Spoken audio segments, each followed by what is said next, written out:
In the past year or so, Adrian Linker has been on a roll. In March of last year, she released Bright Future, which ended up on my year-end list and also contained a lo-fi version of the Big Thief single Vampire Empire, which, in my opinion, far exceeded the original version and is one of my favorite songs in general now. And in April of this year, she released Live at Revolution Hall, which absolutely blew me away and entranced me, becoming one of the few albums that I consider to be perfect. And on September 5th, Big Thief released their first full album in 3 years, Double Infinity. With all of the expectations I had going into the record, from Linker's fantastic recent solo output to Dragon New War Mountain being, well, brilliant, I came at the other end relatively unfazed. Now, it is unfair to judge an album based solely off of outside context, and returning to it, I do understand what it seems to be going for. Double Infinity has a pretty drastic, albeit subtle, change in sound from Big Thief's previous record, and it has a drastic, without the subtle, change in sound from what Linker was doing with Revolution Hall and its lo-fi surrealism. Double Infinity is slightly more psychedelic and muted in comparison to New War Mountain's vibrant folk soundscapes. In some instances, I do think it manages to successfully pull off that sound, such as with No Fear.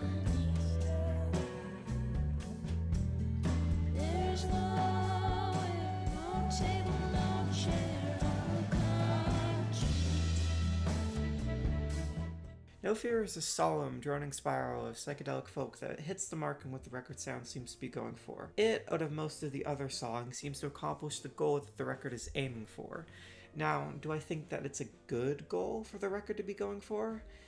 I don't know exactly. Some part of me enjoys what's going on with the atmosphere of No Fear, and another part of me says that the sound seems to be trying to do the wrong thing, in that Big Thief could have gotten the atmosphere done to a better effect with a different genre of sound. Overall, I do enjoy the track, but there's a certain lingering feeling of doubt that sticks in the back of my mind about it. Other than just No Fear, the tracks on the album are mostly split into 3 different categories for me mentally. Los Angeles, All Night All Day, the title track, Happy With You, and How Could I Have Known are all pleasant to listen to, but forgettable in the larger context of the record. No Fear and Grandmother are the 2 primarily psychedelic songs, and Incomprehensible in Words are the 2 tracks on the record that I would call exceedingly good. And this category split makes it so that the majority of the album falls into the pleasant but forgettable label.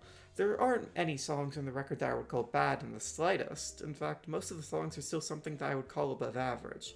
However, the problem comes in with the fact that the majority of the songs don't give you something that would drive you to return to them, other than 1 or 2 catchy melodies. And that's because Double Infinity seems to be focused on being a nice to listen to collection of songs that are easy to put on. Its main draw is the sound. If you like the general feeling of the album's sound, you'll probably like it. If you're not immediately drawn to the sound, then the album doesn't really have much for you. This sound over structure approach is vastly different from Dragon New War Mountain's approach.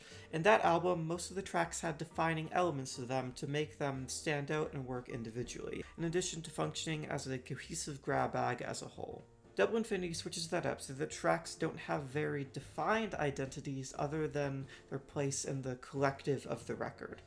Atmosphere over structure.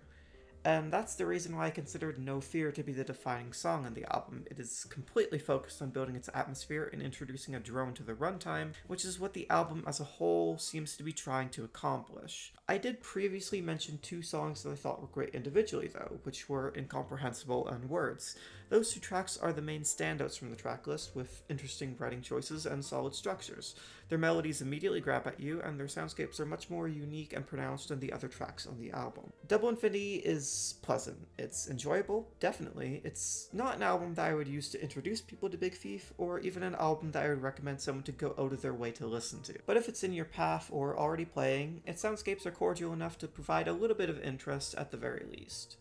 I don't think Double Infinity really does enough unique or has enough ideas packed into its runtime to leave an impact, but it's overall a good album that falls above the average.